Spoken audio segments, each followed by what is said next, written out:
Here are 10 scary signs of depression that people often miss. People often miss these things in themselves or in the doctor's office, in the psychiatry, and even by their therapist. On the outside, people may look like they're high functioning, successful, on the go, ready to conquer the world. However, deep inside, they may be feeling numb, overwhelmed, depressed, irritable, and they just don't know why. I'm Dr. Melissa. I'm a lifestyle integrative doctor to tell you all things psychiatry, mental health, immune health, so you can learn why your symptoms are getting the best of you.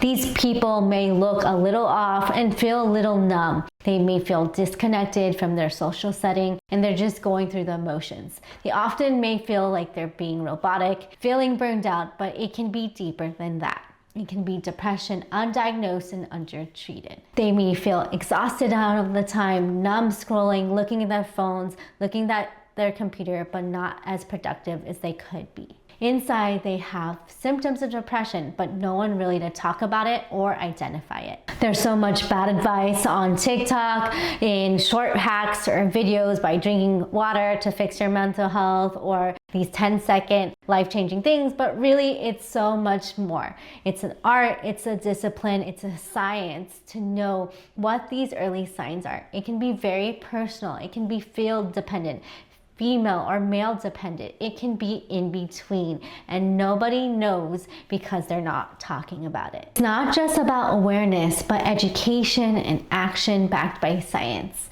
And knowing that there's some atypical signs. And this can look like perfectionism, ambition, or just not being good enough. The good news is once you know it, recognize it, you can change it and you can heal from depression. So here are the 10 most overlooked, scary, atypical symptoms of depression. Number 1, nothing feels enjoyable anymore. So that can be for someone who loves to go out and exercise, be around people, to someone who just wants to stay home, not do anything, maybe just watch TV or scroll on their phone and loses interest in their sports or the people that they love. Sadly, they may feel not connected to their spouse, their child, and it can be an overwhelming lack of motivation, or what we call anhedonia. Anhedonia means a disconnect from the things you used to love. Number 2, one may be having irritability instead of sadness. So it's not just tears and crying all the time, but having a short fuse, being impatient,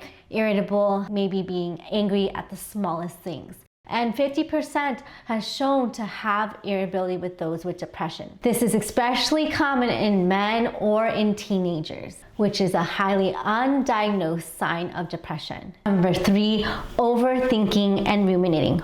What does that mean? Often people who are depressed can replay the scenes over and over again. What went wrong? What could have been done better? And they may be criticizing how the whole situation went. They're replaying conversations, doubting their decisions, analyzing their conversations and actions, and they just can't get over it. All of this is a silent red flag that can be so harmful for the mind and the body, and increased risk of chronic disease later in life. Often people can have more pain and inflammation when they're just ruminating it and they can't break the loop and think of something positive or truthful. Some research shows that if you ruminate so much, it can be a relapse for depression again and again. So if people are experiencing chronic depression over years and decades, not just because of loss, change of location or job, it's because they're constantly ruminating of the past and thinking of the future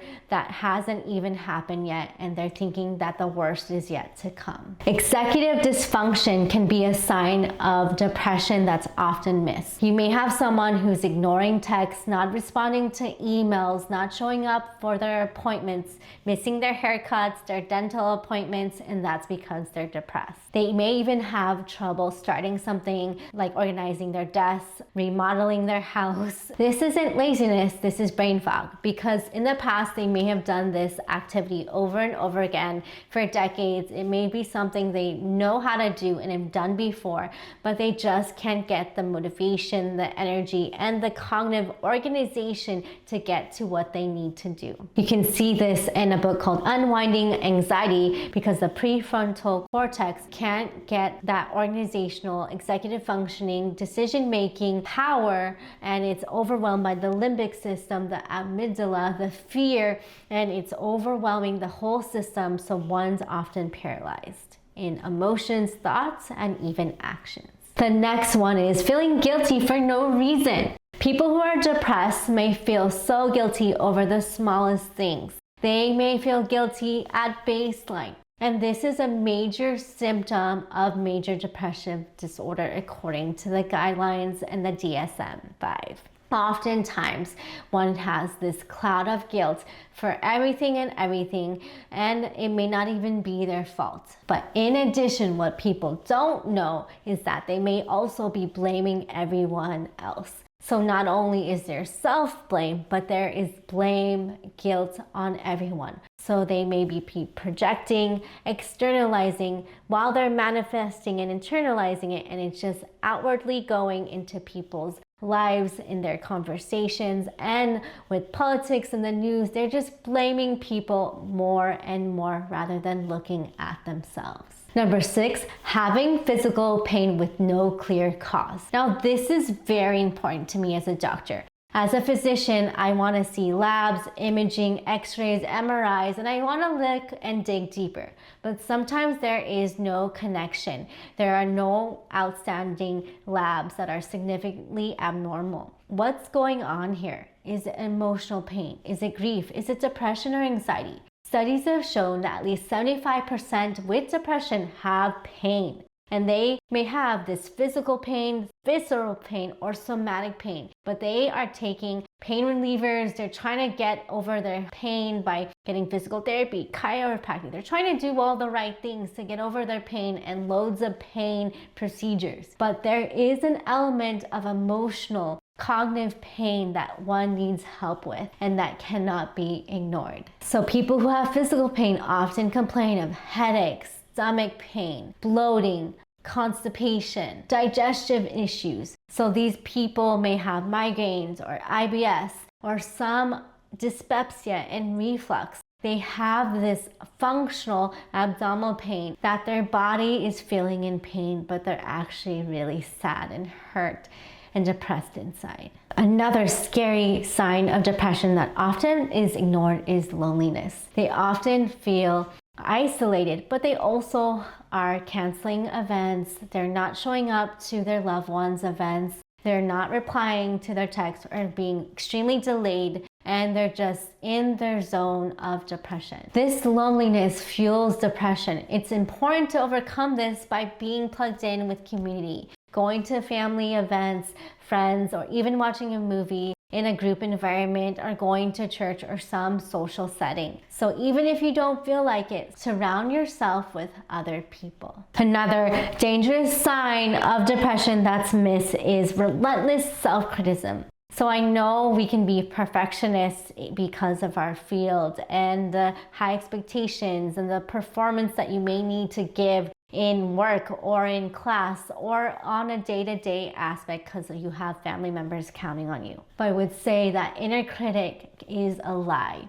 It often wants to beat yourself over and over again and doesn't see your beauty, your gifts, your strengths.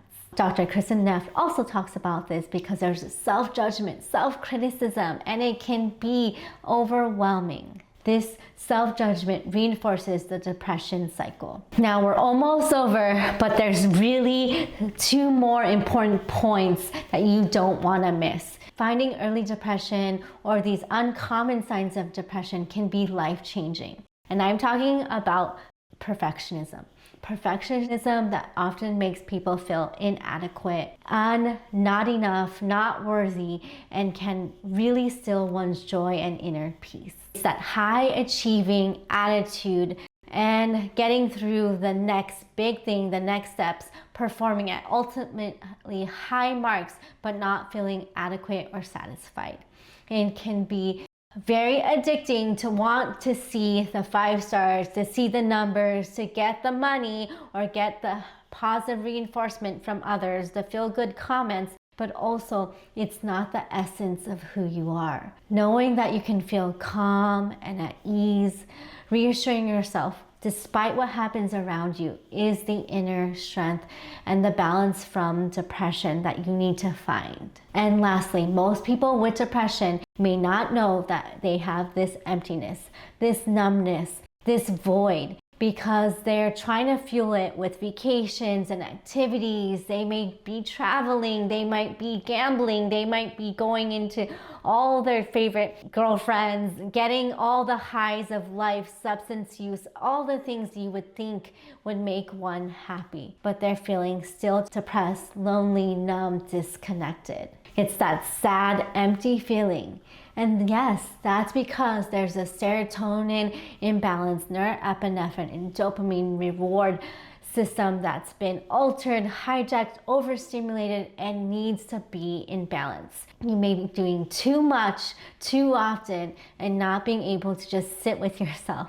Look at yourself in the mirror and love yourself again. I'm talking about you. I know who you are. I've been there. I've been there over and over again. It may feel so empty, and you may lack the compassion when everyone else is telling you you're loved, you're important, you're valued, you're doing great things, but your inner self feels lonely, afraid, scared, numb, disconnected, not enough, not valuable. But this is where you need to be real with yourself. You need to get on it. You need to be honest with yourself. Do you need to slow down? Do you need to reduce what you're doing? Do you need to have a smaller plate?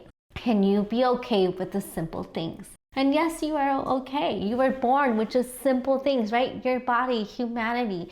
We didn't need much. We just need shelter, basic food, basic water, and basic relationships. We don't need the luxuries of this world. We just need you, a healthy mind, a healthy body with alignment. So if I'm speaking to you and you just want to hear more, I want to be here for you. I have tons of resources for you, links, videos. I'm in my clinic, Dr. Lifestyle.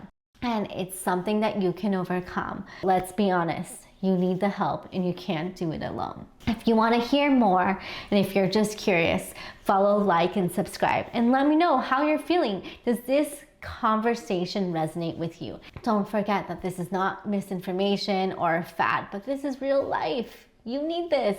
You deserve it. We'll see you next time. Can't wait to see you soon.